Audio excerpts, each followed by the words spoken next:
എല്ലാവർക്കും നമസ്കാരം. ഞാൻ സരിത മഹേശ്വരൻ. ഇന്ന് ശ്രീകൃഷ്ണവിലാസ മഹാകാവ്യത്തിൻ്റെ 10ാമത്തെ സർഗത്തിലെ 55ഉം 56ഉം ശ്ലോകങ്ങളാണ് നമ്മൾ പഠിക്കാൻ പോകുന്നത്. ആദ്യത്തെ ശ്ലോകത്തിൽ 55ാമത്തെ ശ്ലോകത്തിൽ ഇന്ദ്രവജ്രവൃത്തവും 56ാമത്തേതിൽ ഉപജാതി വൃത്തവുമാണ് കവി ഉപയോഗിച്ചിരിക്കുന്നത്. നമ്മൾ കണ്ടത് കഴിഞ്ഞ ദിവസം പറഞ്ഞു നിർത്തിയത് ബ്രാഹ്മണൻ വന്ന് രുക്മിണി ദേവിയെ കാര്യങ്ങളൊക്കെ ധരിപ്പിച്ചു. രുക്മിണിക്ക് കുറേ ആശ്വാസമായി. അതുപോലെ തന്നെ അച്ഛനമ്മമാരോട് രുക്മിണി പറഞ്ഞു, ഏട്ടൻ പറയണതിനനുസരിച്ച് നിന്നാൽ മതി എന്ന്. അങ്ങനെ പറഞ്ഞിട്ടാണ് നിർത്തിയത്. ഇനി എന്തൊക്കെയാണ് ബാക്കി വിഷയങ്ങൾ എന്നുള്ളത് നോക്കാം. ആദ്യം 55ാമത്തെ ശ്ലോകം നോക്കാം.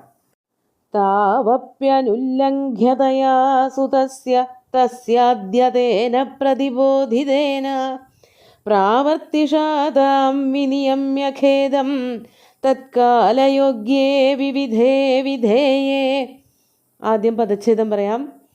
തൗ അഭി അനുല്ലംഘ്യതയാ സുതസ്യ തസ്യ അദ്യ തേന പ്രതിബോധിതേന പ്രാവർത്തിഷാതാം വിനിയമ്യ ഖേദം തത്കാലയോഗ്യേ വിവിധേ വിധേയേ. തസ്യ സുതസ്യ അനുല്ലംഘ്യതയാ, തസ്യ സുതസ്യ ആ പുത്രൻ്റെ അനുല്ലംഘ്യത. ഉല്ലംഘ്യത എന്ന് പറഞ്ഞാൽ മറികടന്ന് പോവാൻ പറ്റുന്നൊരവസ്ഥ. അനുല്ലംഘ്യത എന്ന് പറഞ്ഞാൽ മറികടന്ന് പോവാൻ പറ്റാത്ത അവസ്ഥ. അതായത് മകനെ എതിർത്തുകൊണ്ട്, മകൻ പറയണതിനെതിരായിട്ട് ഒന്നും ചെയ്യാൻ ആ അച്ഛനമ്മമാർക്ക് സാധിക്കില്ലായിരുന്നു. അച്ഛനമ്മമാർക്ക് മാത്രമല്ല, രുക്മിണിക്കും പറ്റില്ലായിരുന്നു. അത്രയ്ക്ക് ശക്തനും അഹങ്കാരിയും ധിക്കാരിയും ഒക്കെ ആയിരുന്നു മകൻ രുക്മി. അതുകൊണ്ട് ആ മകനെ മറികടന്ന് ആ മകൻ പറഞ്ഞ വാക്കുകൾക്ക് എതിരായിട്ട് പറയാനും പ്രവർത്തിക്കാനും സാധിക്കാത്തത് കൊണ്ടും, അതാണ് തസ്യ സുതസ്യ അനുല്ലംഘ്യതയാ, ഉല്ലംഘനം ചെയ്ത് അതിൻ്റെ അപ്പുറം കടന്നു പോവാൻ പറ്റാത്തത് കൊണ്ടും, അനുല്ലംഘ്യതയാ അഭി. അതുമാത്രമല്ല, തേന പ്രതിബോധിതേന ച, തേന എന്ന് പറഞ്ഞാൽ അവനാൽ, ആ രുക്മിയാൽ പ്രതിബോധനം ചെയ്യപ്പെട്ടത് കൊണ്ടും. അതായത് രുക്മി കുറേ അധികം കാര്യങ്ങൾ അച്ഛനമ്മമാരോട് പറഞ്ഞ് മനസ്സിലാക്കിയിട്ടുണ്ട്, ഉപദേശിച്ചു വച്ചിട്ടുണ്ട്.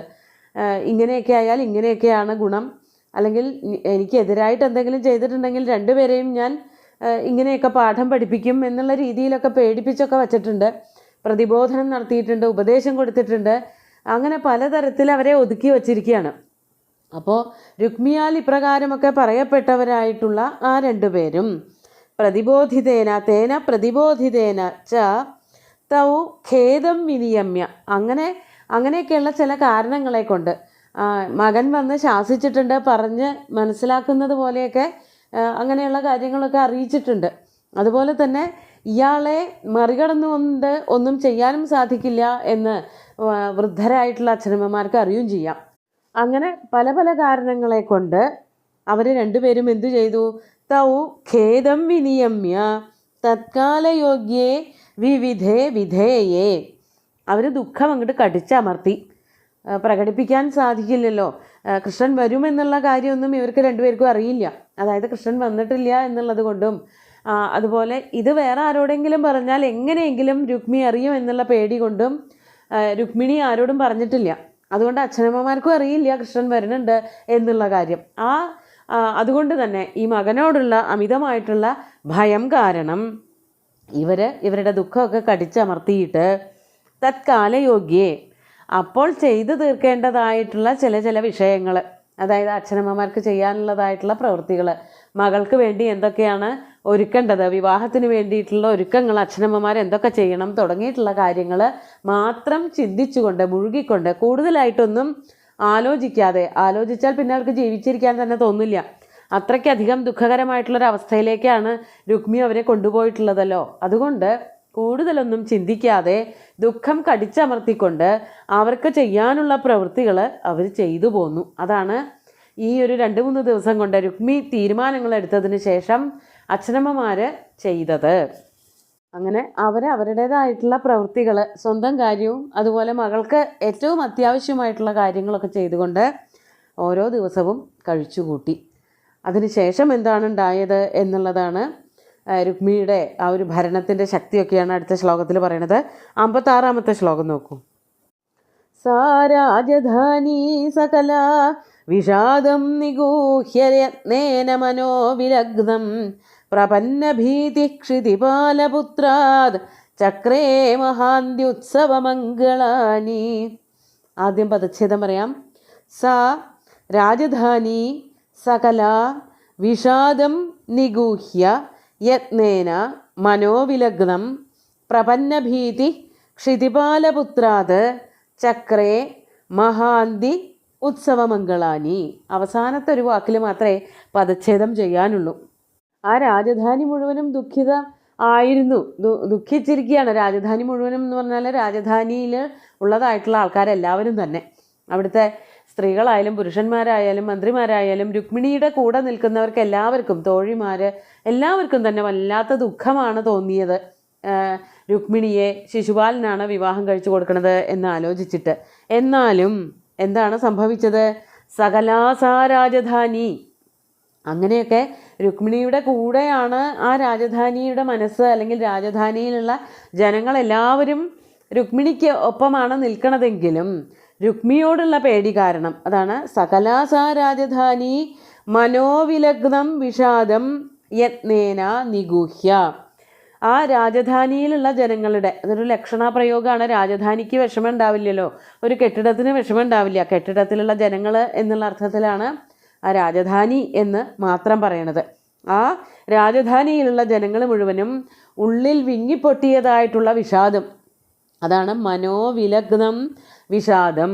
തിങ്ങി നിറഞ്ഞ പുറത്തേക്ക് ഒഴുകി വരുന്നതായിട്ടുള്ള കണ്ണീര്, കരച്ചിൽ, ദുഃഖം, ഇതൊക്കെ നിഗൂഹ്യ ഒതുക്കിയിട്ട് മാറ്റിവെച്ചിട്ട് അതൊന്നും പുറത്തേക്ക് പ്രകടിപ്പിക്കാതെ ക്ഷിതിപാലപുത്രാത് പ്രപന്നഭീതി.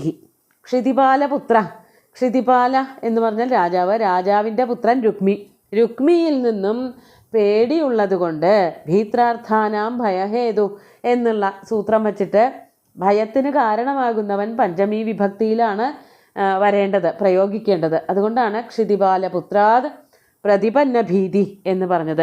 ക്ഷിതിപാലപുത്രൻ്റെ അടുത്ത് നിന്ന് പേടി വന്നവരായിട്ട്, രാജധാനിക്ക് മുഴുവനും ഈ രുക്മിയെ വളരെ പേടിയായിരുന്നു.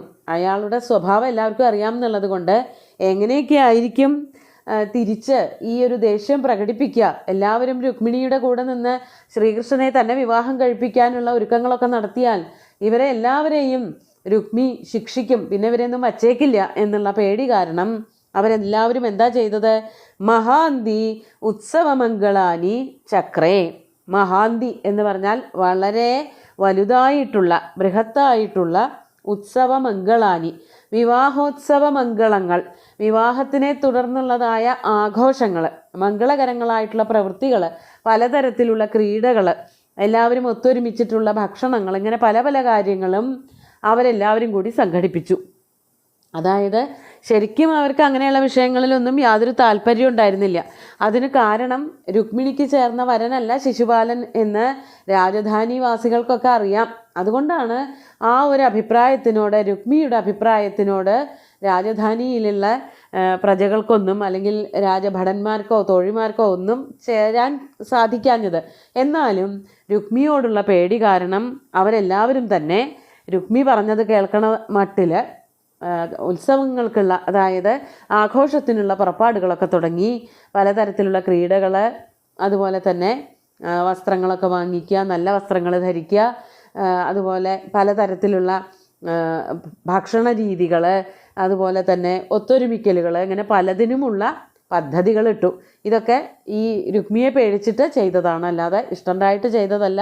അച്ഛനമ്മമാർ രണ്ടുപേരും മനസ്സുകൊണ്ട് രുക്മിയുടെ കൂടെ അല്ല എന്നുള്ളതും രാജധാനിയിലുള്ള ജനങ്ങൾക്കൊക്കെ മനസ്സിലായിരുന്നു. എന്നാലും അവർക്കതൊക്കെ ചെയ്യേണ്ടതായിട്ട് വന്നു എന്നർത്ഥം. നമുക്ക് ശ്ലോകങ്ങൾ ഒന്നുകൂടി ചൊല്ലി നോക്കാം. താവപ്യനുല്ലംഘ്യതയാ സുതസ്യ തസ്യാദ്യതേന പ്രതിബോധിതേന പ്രാവർത്തിഷാതാം വിനിയമ്യ ഖേദം തത്കാലയോഗ്യേ വിവിധേ വിധേയേ സാ രാജധാനി സകലാ വിഷാദം നിഗൂഹ്യ യത്നേന മനോവിലഗ്നം പ്രപന്നഭീതിക്ഷിതിപാലപുത്രാത് ചക്രേ മഹാന്ത്യുത്സവമംഗളാനി. ഇനി അടുത്തതായിട്ട് ഭഗവാൻ എന്താണ് ചെയ്യാൻ പോണത് എന്നുള്ളതാണ് വർണ്ണിക്കുന്നത്. രുക്മിണിയുടെ ദുഃഖങ്ങളും അതുപോലെ തന്നെ രാജധാനിയുടെ ദുഃഖങ്ങളും ഒക്കെ വർണ്ണിച്ച സുന്ദരമായിട്ടുള്ള 2 ശ്ലോകങ്ങളും ഭഗവാന്റെ കാൽക്കൽ അർപ്പിച്ചുകൊണ്ട് ഗുരുവായൂരപ്പനെ സാഷ്ടാംഗം നമസ്കരിച്ചുകൊണ്ട് എല്ലാവർക്കും ശുഭദിനം നേർന്നു നിർത്തട്ടെ. നന്ദി.